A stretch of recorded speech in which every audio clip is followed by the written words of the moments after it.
I've really been looking forward to this because I feel like I saw so many good things in December.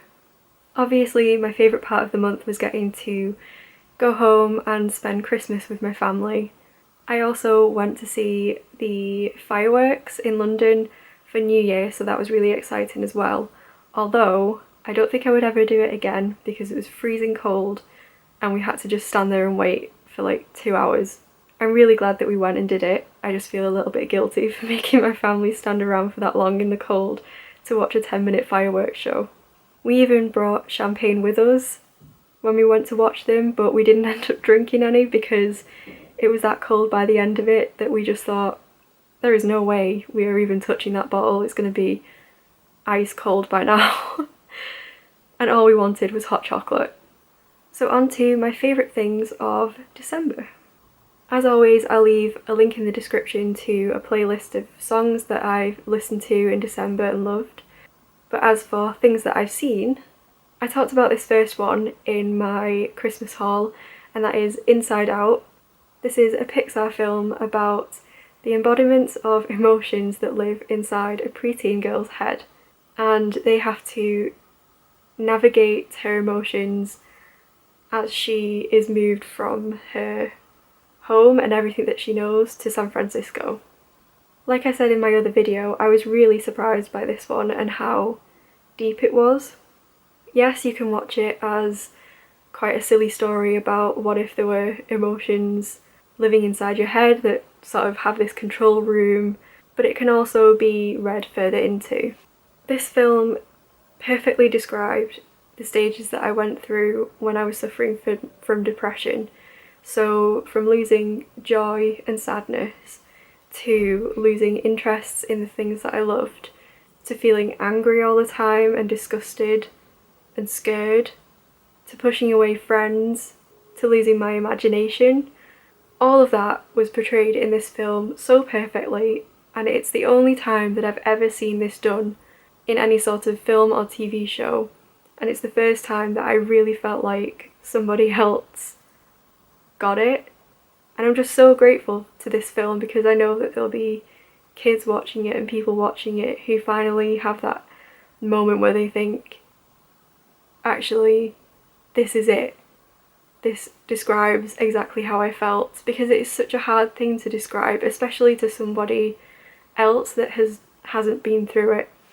But I feel like people can now just sort of point to this film and be like, that is how I feel. But something else that I'm really grateful for as well is the fact that this film is fun. It's not a really depressing film. It's colourful, it's funny, it's an adventure story. So I highly recommend this film, and even if you don't read into it in the same way, I think it's a film that everyone can enjoy.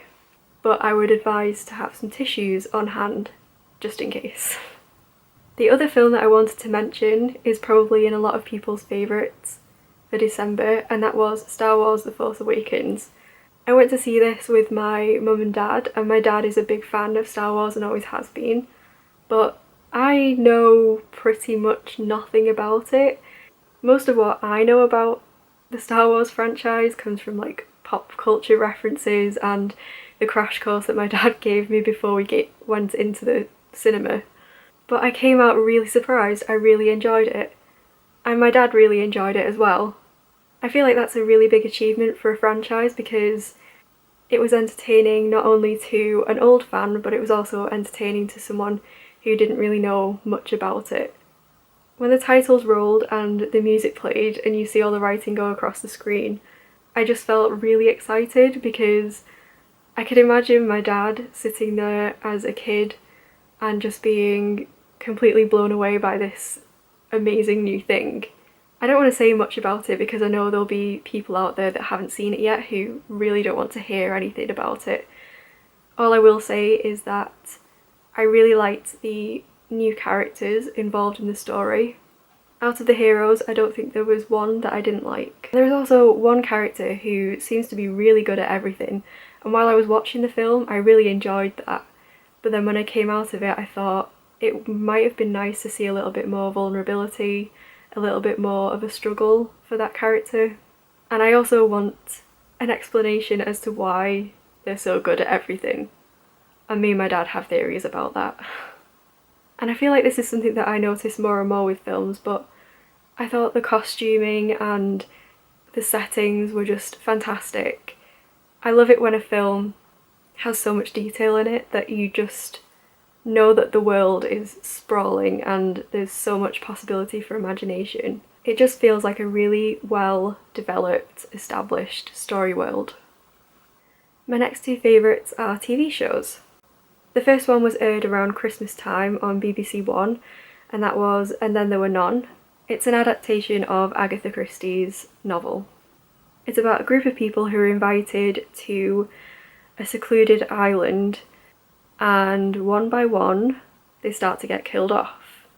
The first thing I think you notice is how beautiful the cinematography is, the shots of this island and the characters, and just little moments where you see them reflecting on something. Those moments are just so beautifully shot.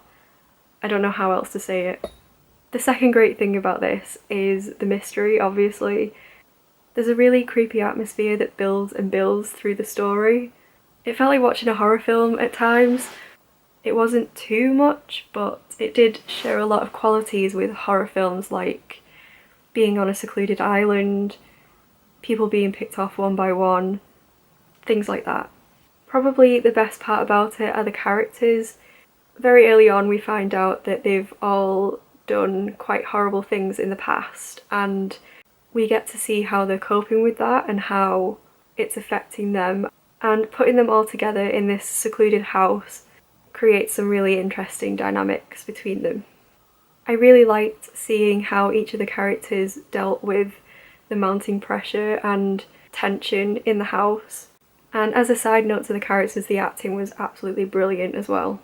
This is probably my favourite TV show of 2015. I think if you're a fan of Gillian Flynn, you'll like this because it's the same sort of dark characters, and I know obviously Agatha Christie came first, but if you haven't read any Agatha Christie like I haven't, and you have read some Gillian Flynn, you'll see the similarities there, and I think you'll enjoy them.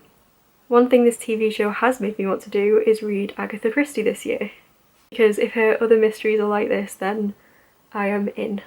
My last favourite and another recommendation is The Last Kingdom. This is a TV series adaptation of Bernard Cornwell's books. It's a fictionalised account of real events that happened in England in the 9th century, I think. So it's set in the northeast of England, and basically back then England used to be made up of different parts, so there was like Northumbria, Wessex, other places that I can't think of.